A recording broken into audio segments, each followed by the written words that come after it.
So hello, I'm Hello. having a chat with Imi Youngman, who's a board member of the Culture Next Cities Network, and we are shortly speaking about her conclusions and experiences with the workshop, which was organized in the context of the Thematic Working Group 3, which was about the reform of the European Capital of Culture program. So hello, Imi, how are you Hi. tonight? I'm all right. How are you? It's going well. It's going well. Good. Weather is not perfect, but it's getting better. So Depends I on just where really you want to, are, I think. The weather is really nice over here. So yeah, it's always a little bit different in various parts of Europe, but okay. So I just wanted to have a short discussion about the experience of the workshop and what it was addressed about. So I would just like to ask you, what was basically this workshop about, and who are the key guests and speakers who you had the chance to have a chat with? yeah, this was about one of the thematic working groups we did. And of course, if in the years of 40 years of ECoC, we decided it would be a good idea to have a talk about the future of the ECoC and the reform of the culture capital like um, thing.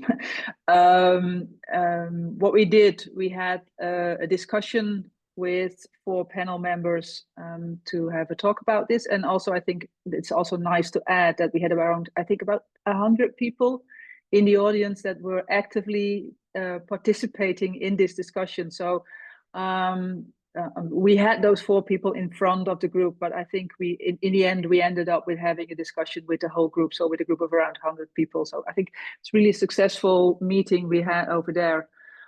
We invited 4 people to be like our panel members. We had Valentina Montalto, she's the researcher for the 40 years ECoC for Chemnitz. And also we had Tom Fleming.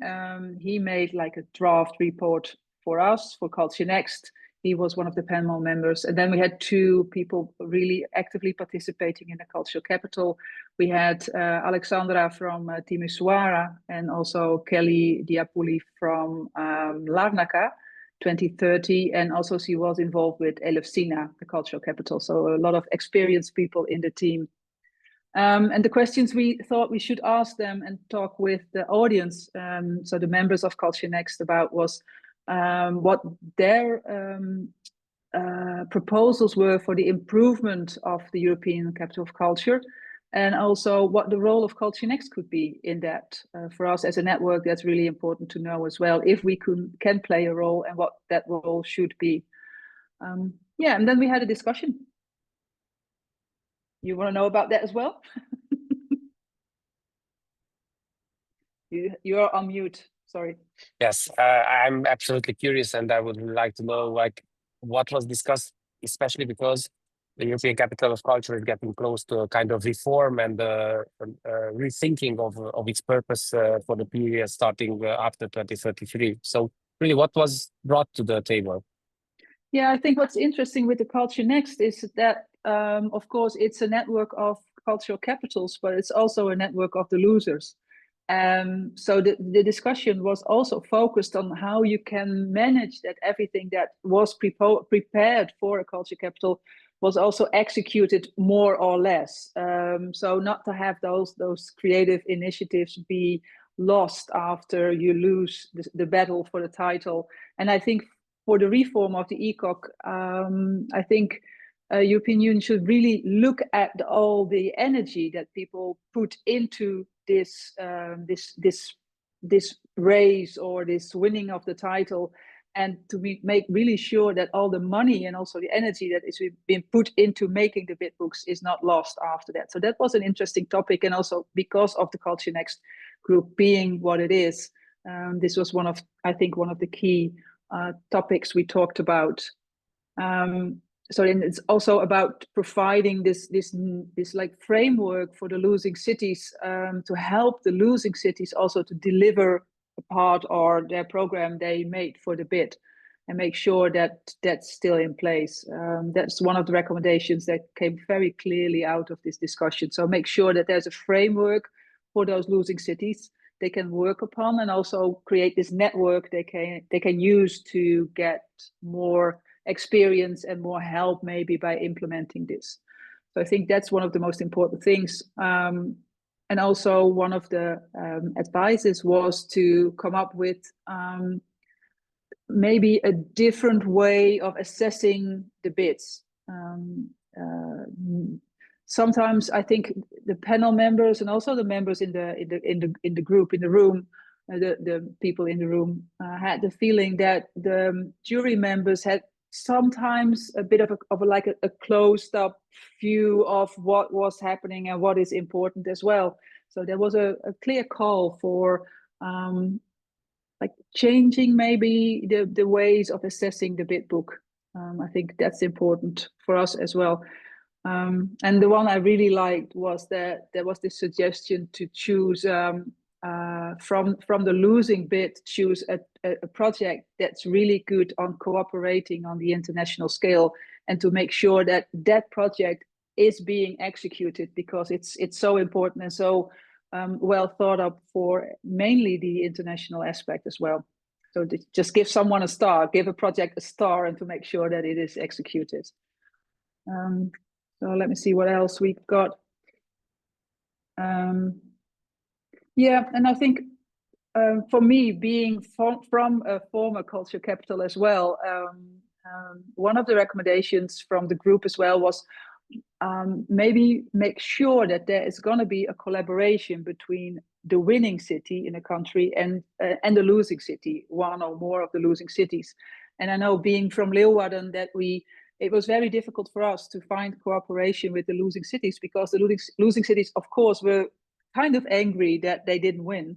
But I think it is important to find this connection and to like experiment a bit on working together between the winning cities and the losing cities. Again, this is also all about not losing the energy and the creativity that was put into making the bids. So this might be a way of making sure that that is still on the table. So that was one of the recommendations. And I think, of course, again, being from Culture Next, that there was a very strong recommendation of making sure that Culture Next could play a role in executing and making sure that bids would be implemented in the right way, and also making sure that the cities that didn't win still find the energy and the I don't know, the maybe the capacity of delivering maybe a part of their bid book. So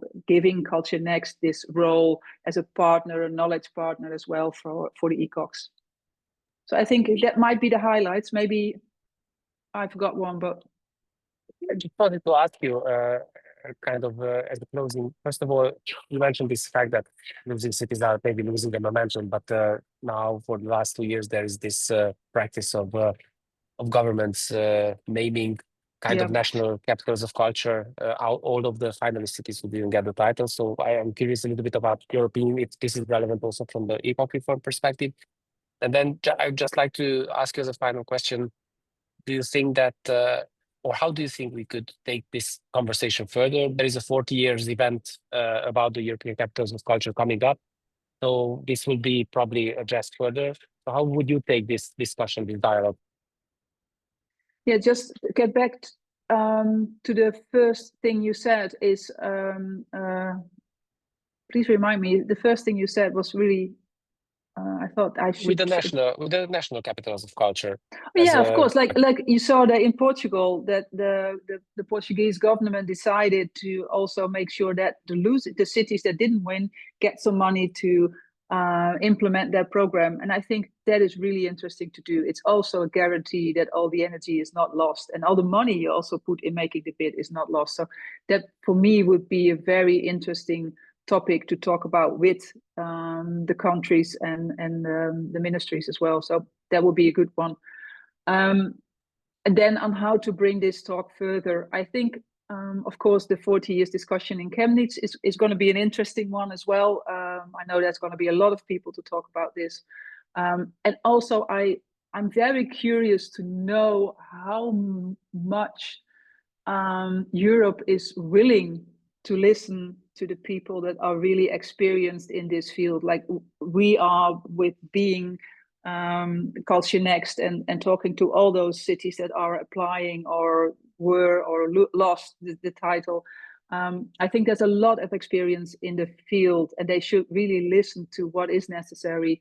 And if they want to bring this European Capital of Culture thing further, because I really think it could be a really important thing for a city or a region to win this title. But I think you have to like modernize it. It maybe, it's 40 years old, it needs some upgrade. But I'm really curious. And of course, as Culture Next, we will be pushing on this as well. But I think it's really important that they listen to the experience that is there and is in the field as well. So I think what we should do is keep on pushing. Thank you very much. And thank you very much for your work with this workshop. And we'll publish this interview on the Culture Next website, and you can follow it here. Thank you very much. You're welcome.